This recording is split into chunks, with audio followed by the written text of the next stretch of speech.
प्रकाश खजुरिया आम आदमी पार्टी की तरफ से सभी देशवासियों को स्वतंत्र दिवस की बधाई देता हूं। आज ही के दिन 15 अगस्त 1947 को देश ने ब्रिटिश इंपीरियलिज्म से आजादी पाई थी।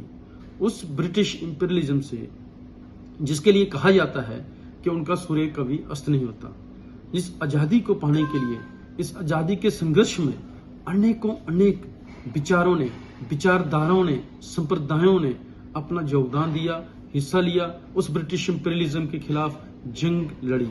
साथियों, ये आजादी हमें इतनी आसानी से नहीं मिली है। इस आजादी को पाने के लिए अनेकों क्रांतिकारी वीर, जिसमें शहीद आजम भगत सिंह, राजगुरु, सुखदेव, आसिफुल्ला खान, राम प्रसाद बिस्मिल, खुदीराम बोस और अनेक क्रांतिकारियों ने अपना बलिदान देके इस आजादी को हासिल किया। हालांकि राजनीतिक विचारधारा के भिन्न विचारधाराओं के लोग थे, पर उस समय एक मकसद था कि ब्रिटिश इंपीरियलिज्म को देश से बाहर निकालना। साथियों, यह भी नहीं भूलना चाहिए कि आजाद देश का मतलब एक कागज पर निकली खींची हुई लकीर नहीं है। देश का मतलब है देश की संपदा, देश के अंदर जो मानव संपदा रही है उसको कैसे विकसित किया जाए, उसका विकास। आज जरूरत है उस मानव संपदा का विकास करना।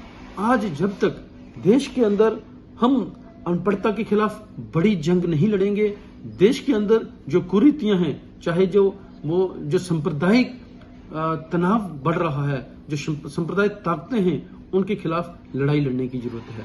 देश की आजादी हमें इतनी आसानी से नहीं मिली है, और जिस तरीके से देश की जंग आजादी में भिन्न संप्रदायों ने, भिन्न विचारों ने, भिन्न विचारधाराओं ने अपना योगदान दिया, आज उस आजादी को बचाने के लिए, उस आजाद देश को एक विकसित देश बनाने के लिए भी तो सभी विचारों को, विचारधाराओं को और उन सभी संप्रदायों को एक साथ इकट्ठे होकर देश के अंदर जो चैलेंजेस हैं उनके खिलाफ लड़ना होगा। मैं एक बार फिर आम आदमी पार्टी की तरफ से सभी देशवासियों को इस स्वतंत्रता दिवस की बधाई देता हूं।